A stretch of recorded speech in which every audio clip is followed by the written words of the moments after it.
أعوذ بالله من الشيطان الرجيم بسم الله الرحمن الرحيم. Jamaah sekalian yang muliakan Allah Subhanahu wa taala, saya sampaikan dua amalan. Insyaallah manfaat. Mulai harimu baca Quran, tutupi harimu baca Quran. Kalau tidak bisa setiap waktu, setiap saat, paling tidak mulai harimu baca Quran, tutupi harimu baca Quran. Kalau bisa tutupi harimu baca surah Tabarak Al-Mulk. Kenapa? Karena salah satu surah yang menjaminkan kita selamat dari siksa kubur. Seandainya kita tidur, meninggal dunia, insyaAllah di siksa kubur diselamatkan oleh Allah dari azab. Suratul Mulk Tabarak. Amalan yang kedua, mulai hari ini tolong masing-masing punya kotak amal. Simpan kotak amal di rumah. Untuk apa? Menjalankan sedekah subuh. Kenapa? Sedekah subuh termasuk sedekah yang terbaik. Semua sedekah setiap saat bagus, tapi yang terbaik, yang tersempurna di waktu subuh. Kenapa? Karena Rasulullah SAW bersabda, Allah turunkan malaikat, tugasnya satu. Di waktu subuh, malaikat mendoakan, Allah ganti yang lebih baik daripada orang yang berinfak di subuh hari. Apalagi saat bersedekah yang sering terlupa. Saya yakin Bapak Ibu, semua jamaah tidak diragukan bersedekah dan berinfak. Tetapi jangan lupa doa sesudah bersedekah. Sering tertinggal doa, padahal sedekah yang disertai doa termasuk doa makbul. Contoh, isi sedekah waktu subuh, begitu isi sedekah, ya Allah aku mohon dengan berkat sedekah ini, sembuhkan kedua orang tua yang lagi sakit. Ya Allah dengan berkat sedekah ini, sembuhkan penyakitku. Ya Allah dengan berkat sedekah ini, kami sudah lama menikah belum punya keturunan, karuniailah kepada kami keturunan. Ada teman saya 17 tahun tidak punya keturunan. Dan amalan sedekah subuh, beliau telefon 6 bulan kemudian, Ustaz, alhamdulillah istri saya hamil, habis 17 tahun. Saya 13 tahun tidak punya keturunan. Alhamdulillah, kemarin baru istri saya melahirkan. Usia sekarang 1 tahun 9 bulan. Belum lagi, alhamdulillah dapat lagi. Yang sekarang usianya 3 bulan. Mudah-mudahan bisa hamil lagi.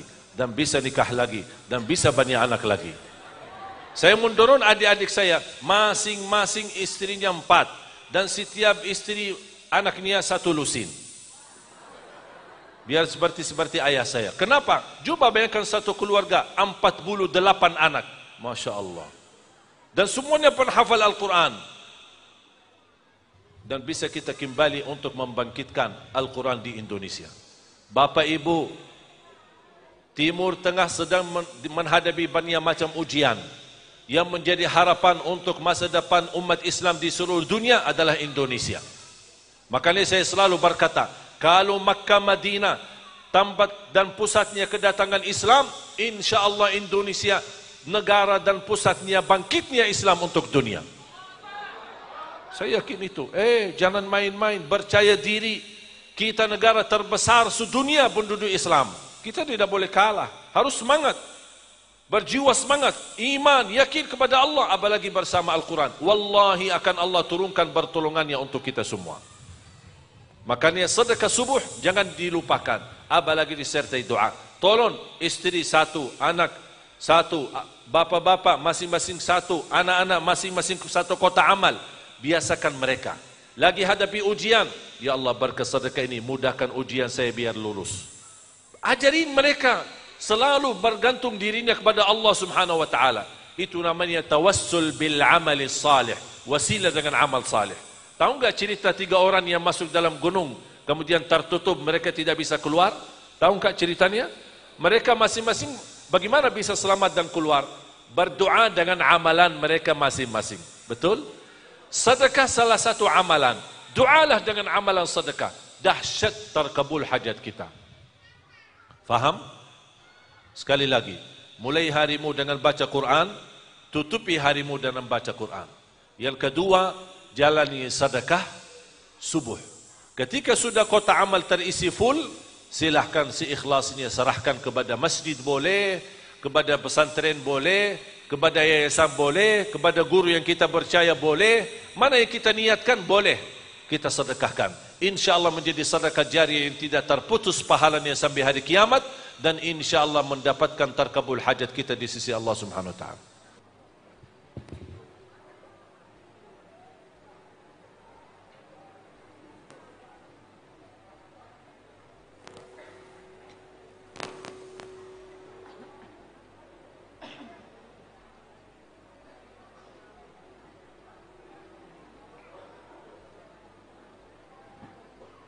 Sudah biasa cuci piring.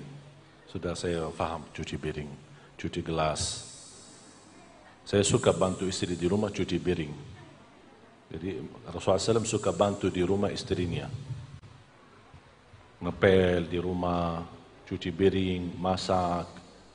Kadang-kadang istri capek tidur, dapurnya kotor. Bangun pagi, kok dapurnya bersih? Siapa yang bersihin? Wallahu a'lam.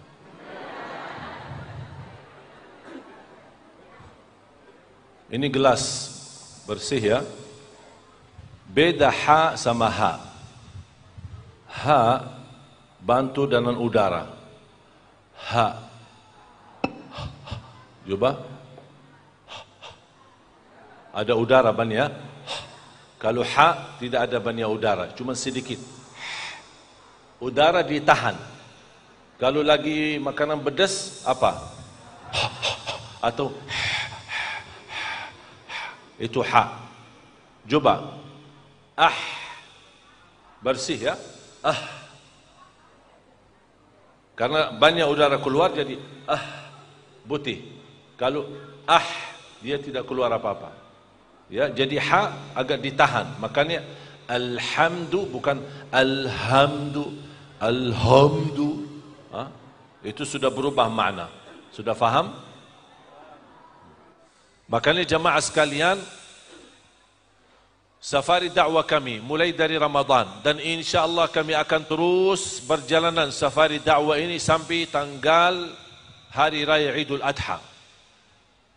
Tahun kemarin kita berkeliling safari dakwah di daerah timur, Sulawesi, Papua, daerah-daerah sana. Tahun yang sebelumnya safari dakwah di Kalimantan. Tahun ini kami memilih Jawa Tengah dan Jawa Timur. Mulai dari Ramadan sampai insyaAllah Hari Raya Idul Adha. Tahun ini semestinya saya berhaji, tetapi saya menunda hajinya demi kepentingan dan kemaslahatan umat. Bagaimana kita bisa membina umat agar kembali kepada Al-Quran dan mampu membaca Al-Quran sesuai bacaan Nabi Muhammad sallallahu alaihi wasallam. Dan menurut saya program ini jauh lebih utama daripada haji. Karena haji buat diri sendiri, tetapi kalau program ini buat umat.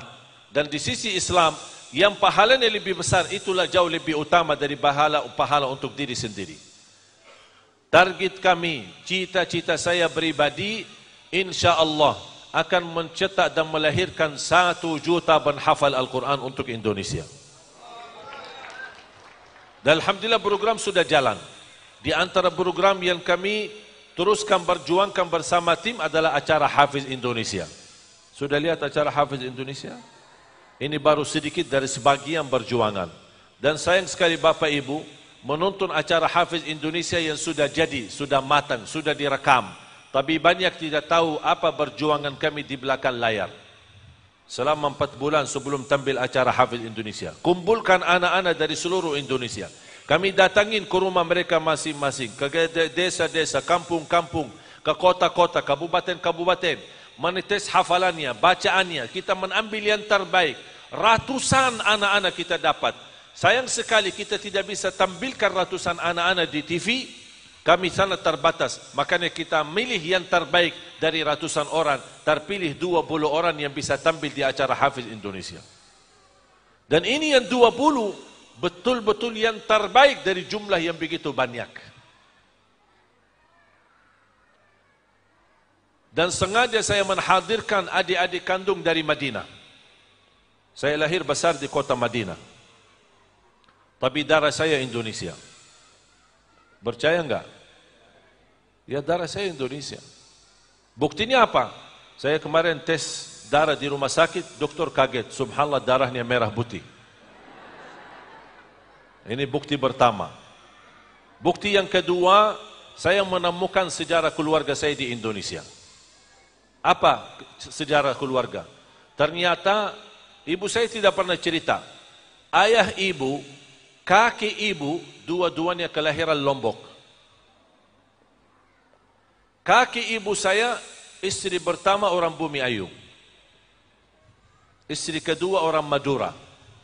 Istri ketiga orang Lombok. Belum yang keempat sudah wafat. Beliau dibunuh sama penjajah Belanda. Ketika dia mampu mensatukan orang Sasak di Lombok untuk melawan penjajah Belanda. Dibunuh sama mereka. Karena dia luar biasa, badannya besar, tinggi, dan sangat berani. Makanya kesulitan bagi Belanda untuk menemukan. Sambil begitu bertemu langsung dibunuh sama mereka. Makanya ketika saya bertemu Bapak Presiden, saya sampaikan, saya sebenarnya keturunan dan cucu pahlawan, tapi belum terdaftar. Ketika kami datang ke Indonesia 2008, saya sekarang sudah 11 tahun di Indonesia. Alhamdulillah saya terima penghargaan dari Bapak Presiden, Bapak SBY 2011, diberikan warga negara Indonesia. Lahir besar di Arab, kaki saya lahir besar di Indonesia, saya lahir di Arab, kembali lagi ke tanah air. Makanya saya jatuh cinta Indonesia.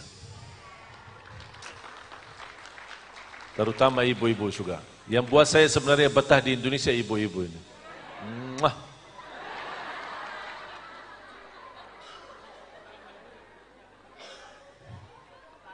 Salah satu perjuangan kami, saya menghadirkan adik kandung. Saya punya saudara 12. Timnas. Saya datangkan adik saya, ada 5 di Indonesia. 1 perempuan, 4 laki. Yang perempuan saya sudah jodohkan sama orang Indonesia, teman saya di Jakarta. Yang laki-laki 2 membawa istrinya dari Arab. Yang 2 lagi saya jodohkan sama orang Indonesia di Jakarta. Ada orang Cianjur sama orang Lombok. Jangan khawatir Bu, masih ada lagi. Kenapa saya menghadirkan mereka? Tujuan kami bersama-sama. Karena walaupun orang tua saya awam, bukan penghafal Al-Quran, tapi Alhamdulillah orang tua saya memiliki anak dan keturunan 12, ada 10 penghafal Al-Quran 30 juz, bukan juz 30. Makanya saya menghadirkan 5 adik kandung ini ke Indonesia untuk sama-sama memperjuangkan, melahirkan dan mencetak 1 juta penghafal Al-Quran. Mohon maaf, Quran ini bukan milik keluarga Ali Jabir, tapi milik kita bersama. Makanya habis kami musyawarah bersama tim, ada beberapa ustaz dan da'i yang mendukung program kami terus membentuk tim untuk menjalankan safari dakwah. Buat apa? Mengajak seluruh jamaah. Ayo mari kita sama-sama terlibat dalam perjuangan mencetak 1 juta penghafal Al-Quran. Harapan saya, insyaAllah di masa yang akan datang tidak lama, InsyaAllah kita bersama mampu menjadikan Indonesia menjadi negara Al-Quran. Bahkan cita dan harapan saya, InsyaAllah Presiden tidak lama lagi yang akan terpilih seorang penghafal Al-Quran. Nanti terbaca umuman besar, imam dan khatib, salat Idul Fitri dan Idul Adha, penghafal Al-Quran 30 juz, Presiden Republik Indonesia. Saya yakin. Kalau itu pun tidak berhasil, kalau terpaksa saya maju. Apa salahnya? Kenapa saya yakin bisa terwujud? Karena pengalaman saya, selama bersama Al-Quran, wallahi tak bakal gagal. Asal niat kita tulus lillahi ta'ala untuk menolong Al-Quran, membela Al-Quran, mencintai Al-Quran, berusaha semampunya menghafal Al-Quran. Makanya selalu saya berkata, hei orang tua yang merasa dirinya gagal menjadi penghafal Al-Quran, jangan putus asa dan jangan gagalkan anakmu menjadi penghafal Al-Quran. Kalau itu pun tidak berhasil, jangan jadikan hartamu tidak terlibat dalam perjuangan Al-Quran. Mudah-mudahan dari segi harta, infak, sedekah, niat dan wakaf menjadi saksi baik di hadapan Allah untuk Al-Quran. Barangkali di hari kiamat datang, ya Allah mohon maaf saya belum bisa menghafal, tapi alhamdulillah hartaku menjadi sedekah jariah untuk Al-Quran. Ya Allah, mohon gabungkan saya bersama ahli Quran agar dapat syafaatnya Al-Quran. Makanya doa saya selalu, ya Allah aku mohon jangan cabut nyawa saya sampai menjadi kenyataan 1 juta penghafal Al-Quran untuk Indonesia. Itu selalu doa saya. Saya tidak harap lagi. Saya tidak harap lagi. Mobil sudah diwakafkan, rumah sudah diwakafkan, dan diri saya pun saya sudah wakafkan. Sampai istri saya di Jakarta, memang karena dia urusin anak, tidak bisa kemana, karena saya tugas berat. Berangkat sebentar sini, sebentar sana, isi sana, isi sana. Jadi sampai istri saya menanya, kapan boleh ketemu? Saya bilang nanti saya lihat jadwal. Saya kirim jadwalnya, ada jadwal kapan bisa ketemu istri. Makanya saya susah, mau nikah lagi gimana ya caranya? Harus istri yang kuat, yang mampu demaning sampai kemana-mana, biar pun ke pelosok-pelosok daerah, untuk bersama-sama berjuangan untuk Al-Quran. Oleh karena itu jamaah sekalian, berjuang ini sebenarnya tidak mudah.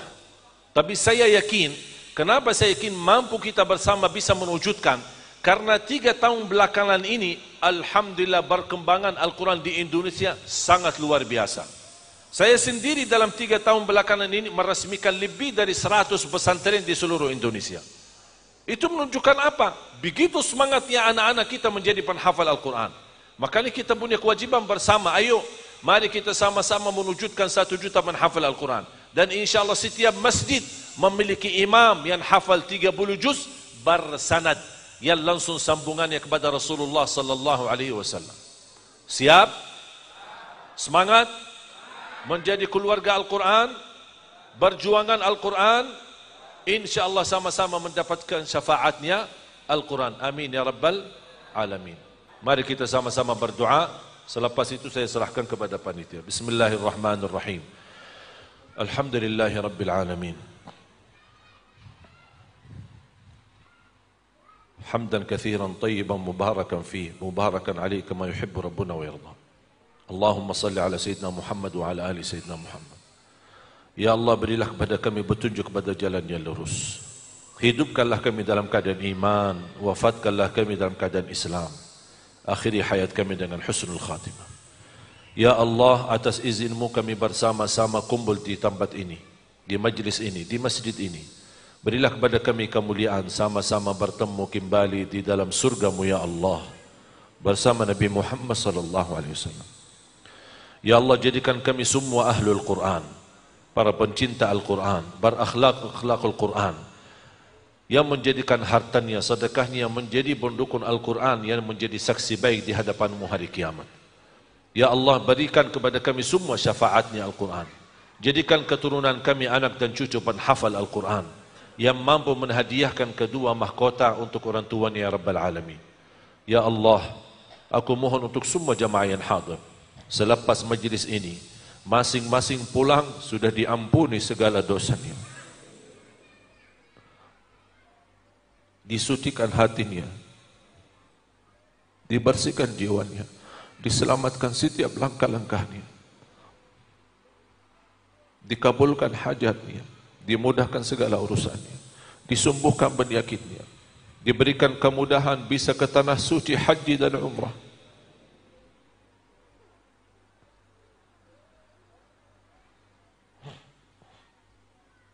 Birahmatika ya arhamar rahimin.